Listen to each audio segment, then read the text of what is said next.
नमस्कार, मी अरविंद एल्वे, मंडणगड तालुका संघर्ष समिती अध्यक्ष आणि हे सगळे आमची टीम या ठिकाणी आहे। आम्ही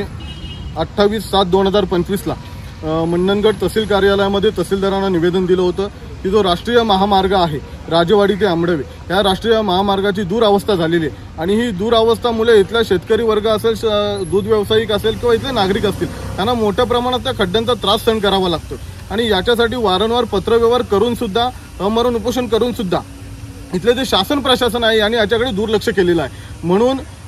आम्ही आता निर्णय घेतलेला आहे आणि निर्णयामध्ये असं आम्ही सांगितलंय त्यांना की येत्या 15 ऑगस्टला अमरण उपोषण करू आणि असं निवेदन आपण त्यांना हे निवेदन दिलेलं होतं आणि हे निवेदन देऊन सुद्धा त्याच्याकडे दुर्लक्ष केलं असं वाटत होतं आणि तहसीलदारांनी याच्यासाठी आज बैठक बोलावली होती आणि हे बैठकीचं पत्र आम्हाला दिलं आणि या बैठकीमध्ये आम्ही त्या ठिकाणी उपस्थित राहिल्याच्यानंतर संबंधित जे नॅशनल हायवेचे जे अधिकारी आहेत ते त्या ठिकाणी आलेले नाही आहेत। त्यांनी वेगवेगळी काही कारणं दिलेली आहेत आणि आमचं म्हणणं त्यांना हे आहे की तुम्हाला जर त्या बैठकीला येता येत नसेल तर तुम्ही ते लेखी स्वरूपात जे काही म्हणणं आहे ते तुमचं मांडायचं होतं, पण ते सुद्धा त्यांनी या ठिकाणी मांडलेलं नाही आहे। तरी तहसीलदारांना आम्ही त्याची सूचना दिलेली आहे की जर का ते बैठकीला आले नाही तर त्यांचं लेखी म्हणणं काय ते आम्हाला कळवावं आणि जे रस्त्याला पडलेले जे खड्डे ते तात्काळ भरण्यात यावे आणि जर ते तसं नाही झालं, जो आम्ही अल्टिमेट दिलाय 10 तारखेपर्यंत, तो 10 तारखेपर्यंत जर अल्टिमेटमध्ये त्यांनी काम नाही केलं तर आम्ही आमच्या निर्णयावरती ठाम राहून येत्या 15 ऑगस्टला स्वातंत्र्य दिनाच्या दिवशी अमरण उपोषण करणार। म्हणजे जीवाचं काही बरं वाईट झालं तरी त्याला जबाबदार हे शासन प्रशासन आणि संबंधित नॅशनल हायवेचे ठेकेदारी असतील कारण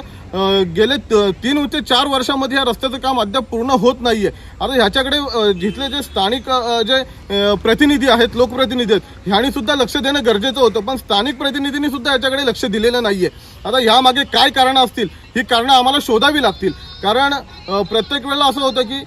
येणाऱ्या ज्या निवडणुका आल्या की सगळेजण धावत येतात, परंतु आज इथल्या जनतेचे जे हाल झालेले आहेत या जनतेच्या हालाकडे कोणताही लोकप्रतिनिधी बघत नाहीये। की माझी सगळ्या लोकप्रतिनिधींना सुद्धा विनंती आहे की आपण त्याच्याकडे लक्ष द्यावं कारण हा ज्या माणसाने ज्या महापुरुषाने या देशाची घटना लिहिली त्या डॉक्टर बाबासाहेब आंबेडकरांचं मूळ गाव आंबडवे, ह्या आंबडवे गावाकडे जाणारा हा रस्ता आहे आणि हा रस्ता होण्यासाठी जर एवढा कालावधी लागत असेल तर हे कुठेतरी चुकीचं आहे। त्याच्यासाठी शासनाने, प्रशासनाने आणि इथल्या अधिकाऱ्यांनी त्याकडे पाहावं अशी आमची त्यांना विनंती आहे। नाहीतर आम्ही आमच्या निर्णयावरती ठाम राहून आमचा हिसका काय तो त्यांना नक्की दाखवून देऊ।